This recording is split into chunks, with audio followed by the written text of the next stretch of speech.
Hello, and welcome to another live episode of the Homeowners Show.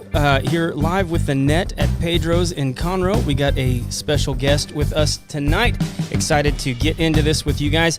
Thank you so much for tuning in, subscribing, and hitting all of the love and like buttons for the show. Cameron, how you doing, my friend? Oh, pull that right up to your mouth there, bud. I'm doing great, thank you. Oh, look at that. You got a radio voice. You didn't even know it. I brought that special tonight. Yeah. So real quick before we get into it, I want to thank you to our sponsor, Lone Star Appliance Repair. If you need an appliance repaired, give them a call at 936-647-2364. Incredible company. Happy to have them on as a sponsor. Cameron, real quick, we actually just started using you in our business. Correct. Let everybody know what you do. Okay, so, in general, I help people take back control from the government, take back control from taxation, and keep more of what you make. That's kind of the thing I am looking to do. And so with your company in particular, we did a group plan. We were talking about retirement benefits. Right. And doing that in a way that's not a 401k. In a 401k, you have a lot of restrictions and rules. What you do for one, you have to do for all. In my program that we offer to you, we're able to do an executive carve-out plan that allows us to pick and choose who we want to include in the plan and at what level we want to match those individuals. Yeah. And so you can't do that in a 401k because, again, what you do for one, you have to do for all. Right.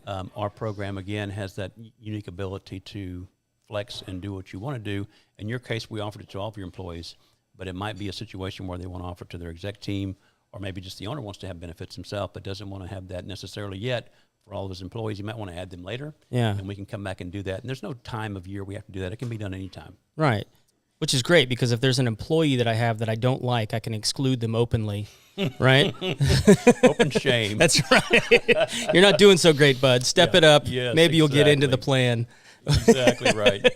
Well, and I think a lot of people think of a 401k. It was never designed to be a retirement vehicle, right? I mean, so it's better than nothing. But like you're saying that there's a way for individuals and companies to provide a better way to retirement. That's correct. Yeah. So the owner, the inventor of the 401k came out recently and said it was a good plan at the time. We were in a high tax bracket at the time, but they were thinking that when they retired, they'd be in a lower tax bracket, and that was probably true at that time. But right now, we're in a low tax environment compared to where we've been historically. And so we'll likely be seeing much higher taxes in the future. And so if you have a tax-deferred vehicle, you're deferring tax off until later, then you're going to pay tax. And that tax could be drastically higher. If we look at the way the debt with our country's going, we have $33 trillion of reported debt. Right. But if you look at usdebtclocks.org, there's another number called unfunded liabilities. That's $170 trillion. Add that to the $33 trillion, you're over $200 trillion of debt. Yeah. Experts are saying that taxes could double in the next 15 years. Yeah. I mean, like 200 trillion sounds like unreconcilable. It's scary what that is. We've never been in this territory before. Yeah. In a place we've never been. Yeah. So, having that be a vehicle that can, the way we put it together, we can grow that money tax-free and we can take it out tax-free. We're not looking at pushing tax off and paying tax down the road. It's going to be growing tax-free, coming out tax-free for those folks who are in the plan. Yeah. And one of the other cool things that I know that you mentioned to us when we were getting it all set up is that the people, once those plans are funded to a certain level, they can actually borrow against them. That's correct. That can happen very quickly too. In a lot of cases, in the second year. Yeah. And like to me, it was like, okay, like it's cool that you can borrow against them, but you were telling me like those accounts continue to mature, like as if that money was still there. That's correct. So that's so cool. A very unique vehicle. When we have money building this account, that money becomes available to borrow from. When we borrow, that money is still in our account, and we have a loan out for that money that we're putting to work somewhere else. Right. We're putting the same dollar to work in two places. Yeah. Very few places you can get that done. And then what is really amazing, too, on top of that is we have arbitrage. So if your loan rate's at 4%, that you're borrowing in a smaller amount, but your total account value is much larger and it's earning 7, 8, 9%, you have arbitrage working in your favor. Yeah. So that creates a very unique situation. I had something that happened recently that kind of plays into what we're talking about. I'm always looking for business owner benefits and how do we, again, take back control, keep more what we make. I had a situation recently. My vehicle was leased because it was a tax write-off for my business because it's for business use. When that lease was up, I talked to the people who had the lease with the vehicle, and I said, what are my options? They said, well, you can bring it back and just turn it in. You can get another vehicle here, or you can buy out your lease. Right. And I said, well, that's interesting. What's the lease buyout? They told me the number. It was about $25,000 less than what my vehicle was worth. So I borrowed from my plan, and I paid that vehicle off. And now the money I was paying on the lease monthly, I pay back into my account. There you go. So I'm making money while I'm using that money in that fashion. There you go. That's cool. Very cool. I mean, and it's good when you can be your own bank. Exactly right. Yeah. So that's what that is becoming the bank and not having to go to a banker, but being the banker. So right. It creates a very unique benefit. So, I mean, this is a networking meeting for, business owners and things like that. Do you have to own a business or be part of a company in order to access plans like this? Great question. So I work with businesses and individuals. Okay. And so an individual can have a plan like this themselves. There's one piece that they wouldn't get, and there's a tax deduction as a business expense when you have this as a company plan. Okay. That benefits the business owner. If you have an individual plan, not through a business, you're not a business owner, you miss that one piece about tax break on the money going in. Okay. But you still have that tax-free growth and tax-free income coming out. Okay. Well, and the borrowing ability and being your own bank. Could you also do it through like a trust, maybe, if you're an individual? You could do that for sure. You could have a trust involved and have the trust own the program. So there's a lot of ways to put that together. Would they get the benefit like a business would if they did it through a trust, or is that different? Well, the tax benefits are the same with the vehicle, whether that's a trust or not. That just adds a layer of protection.